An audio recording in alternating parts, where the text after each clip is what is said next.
Kalau ada yang punya istri selalu nanya, kamu pulang jam berapa, kemarin jalan sama siapa, tolong video call, sedang di hotel mana, kamu di kamar itu sama siapa aja, kamu sudah sholat apa belum, itu baju putih yang aku masukkan ke tas sudah dipakai sholat atau belum, kain sarungnya gimana, sholat kamu gimana. Itu bukan istri, itu bidadari surga.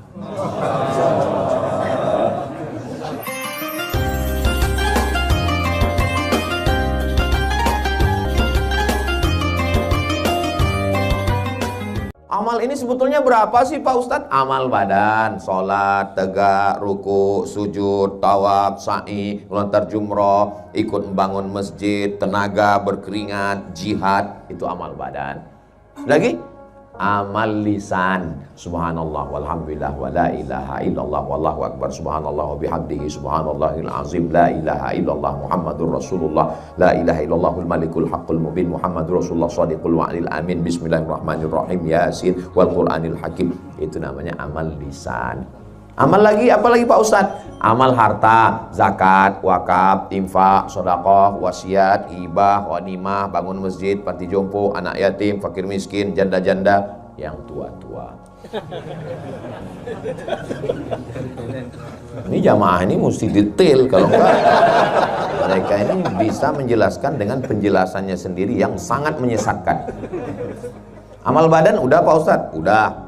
Amal lisan juga udah Pak Ustadz? Alhamdulillah. Amal harta juga udah Pak Ustadz? Alhamdulillah. Apalagi amal hati, sabar, ridho, tawakal, qanaah, zuhud. Jangan sangka orang yang diam nggak beramal. Dia diam aja.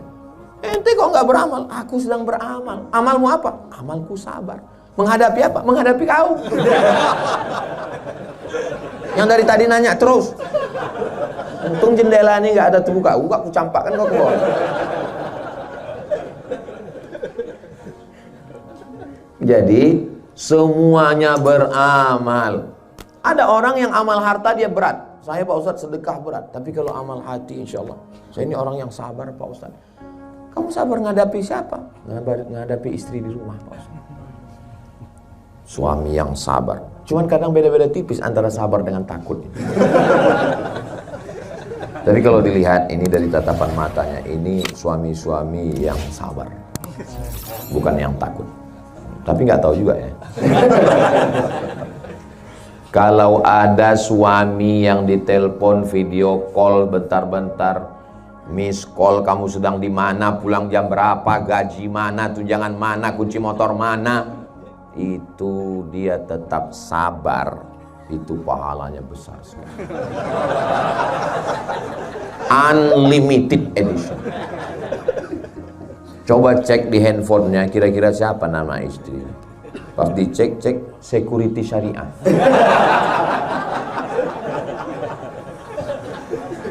Kalau ada yang punya istri selalu nanya, kamu pulang jam berapa, kemarin jalan sama siapa, tolong video call, sedang di hotel mana, kamu di kamar itu sama siapa aja, kamu sudah sholat apa belum, itu baju putih yang aku masukkan ke tas sudah dipakai sholat atau belum, kain sarungnya gimana, sholat kamu gimana. Itu bukan istri, itu bidadari surga.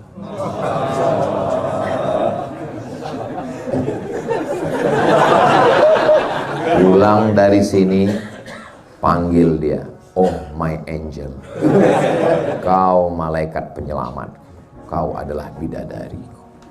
Perempuan itu sebetulnya nggak minta macam-macam, dia cuma ingin mendengarkan kata-kata yang indah di telinganya. Betul kan Bu?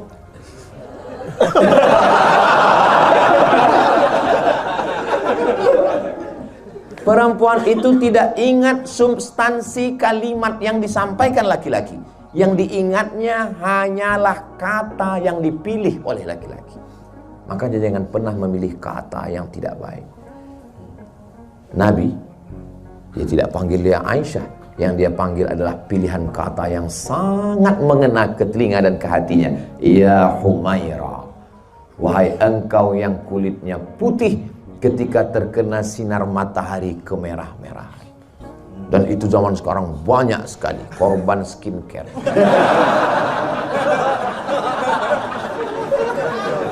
Zaman dulu asli tanpa skincare. Kata Nabi, ya Humaira, Wahai engkau yang kulitnya putih kemerahan kena cahaya matahari. Senangkan hatinya. Ustaz, ya. Gimana kalau saya panggil istri saya ya Humairah? Ya apa salahnya? Tapi dia nggak putih, Pak Ustaz. Ya nggak apa-apa. Kalau bisa kau kasih harta, kasih harta. Kalau nggak bisa, idkhalus surur, membahagiakan hati. Perempuan mana yang nggak bahagia dipanggil ya Humairah? Ini kadang laki-laki ini terlalu jujur. Pulang-pulang, ya Hajar Aswad.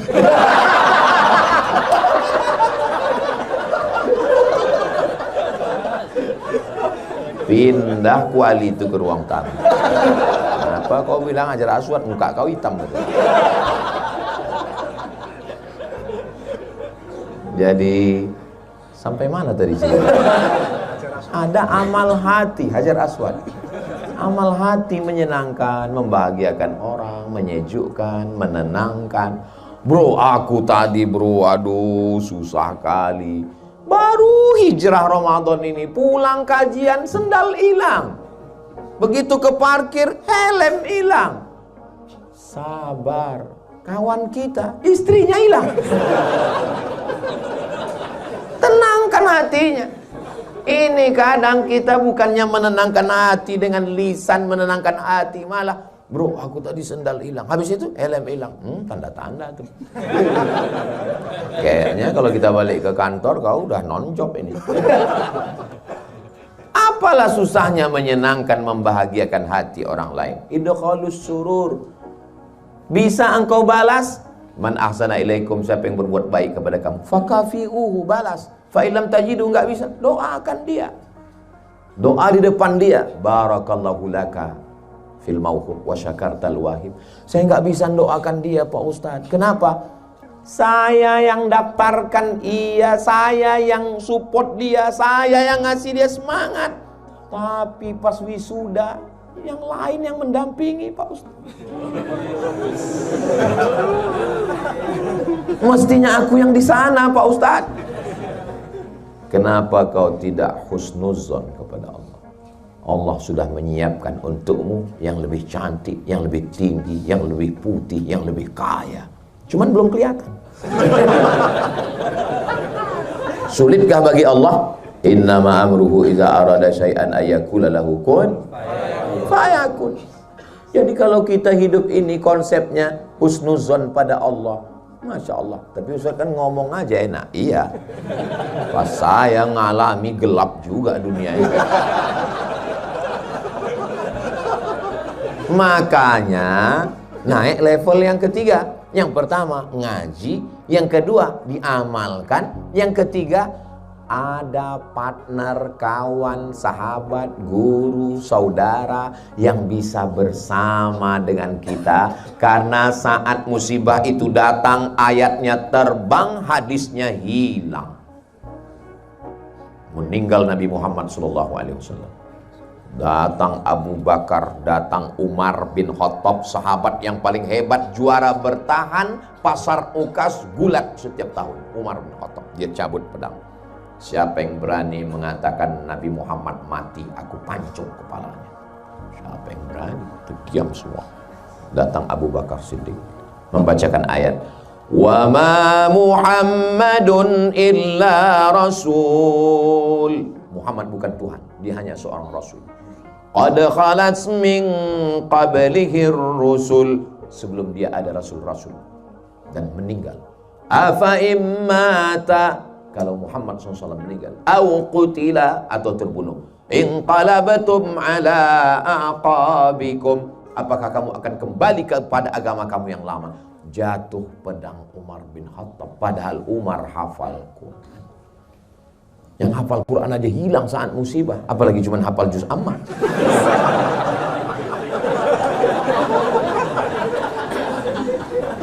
Kita memang tegar, kita memang juara gulat pasar Ukas, tapi saat musibah datang, as-sadmatul ula, pukulan yang kuat pada pukulan yang pertama, mesti ada orang yang mendampingi kita.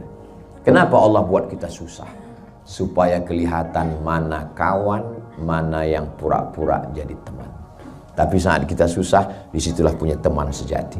Kalau punya teman yang selalu bersama saat susah, kalau punya teman yang selalu mengingatkan sholat, kalau punya teman yang selalu ngajak ngaji, kalau teman yang selalu menasehati, pegang dia erat-erat, jangan kubur sebelum mati.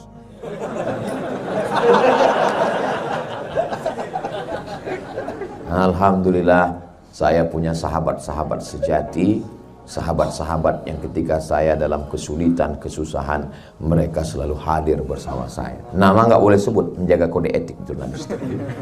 Almar'u ma'aman ahab, orang akan bersama dengan siapa yang dia cintai. Saya yakin kita ini semua punya teman-teman dekat yang kalau pas kita susah ingat dia, pas kita senang kita lupa sama dia. Selalu, begitu susah dia hadir, wajahnya langsung kelihatan. Kita selalu, kadang orang datang ke kita ngobrol, dia nggak minta solusi. Dia sebetulnya datang ke kita cerita itu bukan minta solusi. Dia cuman mau cerita tentang kepayahan, kesusahannya. Maka jadilah pendengar yang baik. Jadi pendengar yang baik itu jurusnya 2. Anggukkan kepala dan katakan iya. Iya. Iya. Iya. Cuman atur beberapa menit. Jangan terlalu sering. Iya. Dan kita yang mengalami kesusahan hidup, setelah kita ceritakan, rasanya kita sudah menumpahkan segala beban kita kan? Kayak nggak pernah susah. Ketika kita sedang susah, kita perlu teman cerita. Ceritalah ke teman, jangan cerita ke Facebook. Apa yang Anda pikirkan? Kata Facebook. Lalu kita ceritakan ke Facebook, di komen orang. Nggak semua orang suka sama kita. Saya, walaupun di Instagram saya itu 9 juta. Maksud saya yang belum follow. Jangan lupa, 9 juta itu setengahnya haters. Maka kita mesti punya teman yang wujud di alam nyata. Alhamdulillah Pak Ustadz, saya nggak perlu teman, nggak perlu orang lain. Istri saya di rumah sudah membahagiakan saya. Baiti jannati, rumahku adalah surgaku. Bidadarinya siapa? Istri. Tapi suami saya nggak pernah bilang I love you ke saya Pak Ustadz. Memang laki-laki itu berat untuk mengatakan I love you. Betul nggak? Ini ngaku semua laki-laki. Hasil survei di Indonesia, 90% laki-laki di Indonesia tidak pernah mengucapkan I love you kepada istrinya. Mereka justru lebih banyak mengucapkan itu ke istri orang lain.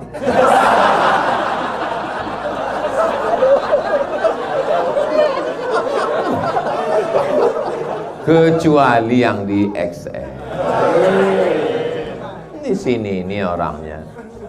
Ada orang kemana-mana itu dia hanya ngaku sendiri. Udah punya istri ngaku sendiri, udah punya anak ngaku sendiri. Kemana-mana masih sendiri.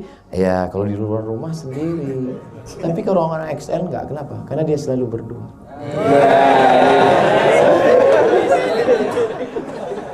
Saya lama mikirkan itu tadi.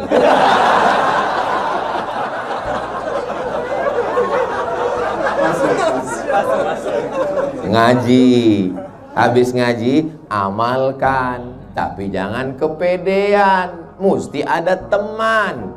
Nabi Muhammad sendirian atau berteman? Ada orang tua yang bijaksana, Abu Bakar Siddiq. Ada anak muda yang bertenaga, Umar bin Khattab. Ada anak muda yang berharta, Utsman bin Affan. Ada anak muda yang cerdas luar biasa, Ali bin Abi Thalib. Ada anak muda yang hebat bahasa Yahudi penterjemah, Zaid bin Sabit. Ada anak muda yang hafal Qur'annya hebat, Ubay bin Ka'ab. Ada perempuan yang mampu membawa makanan naik ke atas Jabal Sur, Asma binti Abi Bakar. Ada perempuan yang mampu menghafal semua ucapan perbuatan Nabi, Aisyah. Ada perempuan yang kaya raya, Khadijah. Posisikan diri kita, kira-kira kita ini masuk yang mana? Saya Pak Ustaz.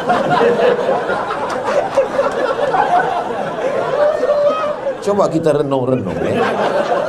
Saya kalau tua bijaksana, bijaksananya udah, tuanya belum.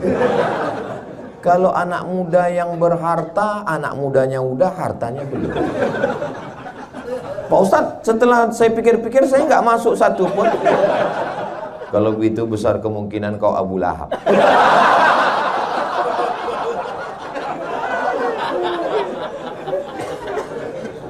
Tabbat syada abi lahabin wa tab. Gua banget. Nah, ngajinya sudah diamalkan. Jangan kepedean, mesti bersahabat, berteman, berkawan. Yang terakhir, level yang keempat adalah doa sama Allah supaya hati kita jangan berbolak. Hati ini berbolak-balik. Bahasa Arabnya berbolak-balik itu qalb. Qalb artinya berbolak-balik. Pakai ko. Kalau kalb anjing. Tolong nanti waktu mau diupload diedit. Kalau qalb itu hati, kalau kalb tit. Jadi kita minta, ya muqallibal qulub, engkau yang membolak-balikkan hati, sabit qalbi, hatiku yang sudah hijrah, hatiku yang sudah ngaji, hatiku yang sudah ibadah, hatiku yang sudah bersaudara ini, jangan balikkan lagi dia ke yang jahat-jahat, ya Allah. Mudah-mudahan doakan juga Ustaz Somad. Iya Pak Ustaz, tapi saya doa ini nggak bisa bahasa Arab Pak Ustaz. Siapa yang bilang doa mesti bahasa Arab? Sholat yang pakai bahasa Arab. Tapi kalau doa di luar sholat, a'udzubillahi minasyaitonirrajim, bismillahirrahmanirrahim, alhamdulillahi rabbil alamin, wassalatu wassalam, alhamdulillah, a'udzubillah, bismillah, alhamdulillah, sholawat, a'udzubillah, bismillah, alhamdulillah, sholawat. Habis itu pakai bahasa Indonesia. Ya Allah, aku jatuh cinta. Kalau doanya sifatnya spesifik begitu, apalagi doanya di masjid XL, jangan kuat-kuat.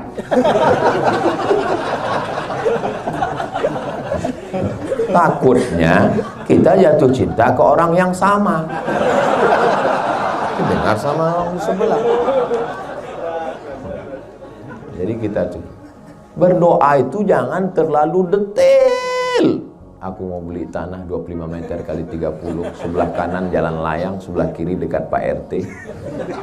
1 meter 1 juta, harga masih nego.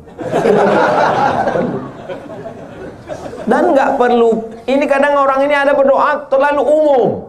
Sebenarnya banyak yang mau kumintakan kepadamu ya Allah. Tapi rasanya nggak perlu kusebutkan satu persatu. Karena aku tahu, kau tahu yang ku mau. Jadi doa yang sedang apa? Saya, walaupun saya S1 di Mesir, S2 di Maroko, S3 di Sudan, tapi saya sampai sekarang berdoa masih pakai bahasa Indonesia. Ya Allah, aku mau pulang hari ini ke Pekanbaru. Tolong selamat, jangan sampai ketinggalan pesawat, jangan sampai delay, jangan sampai pilotnya pakai sabu-sabu, jangan sampai, mana tahu kita. Memangnya pernah kita cek, pernah kita buka pintu, aman ya Pak ya, mana kita tahu. Jangan nanti terjadi turbulensi, jangan pula terjadi yang tidak diinginkan. Semuanya berjalan dengan baik ya Allah. Maksudnya yang tidak diinginkan Pak Ustaz, bayangkan kalau kita lagi sedang duduk, dapat seatnya pas di tepat jalur lalu lintas itu. Pas di situ tiba-tiba terjadi turbulensi, lalu dipeluk kita sama pramugari. Itu kan sesuatu yang tidak diinginkan. Berdoa kita kepada Allah supaya kita selamat dunia dan akhirat insya Allah. Tapi yang paling penting dari segalanya adalah bahagia dunia, bahagia akhirat, masuk surga bersama Rasulullah SAW.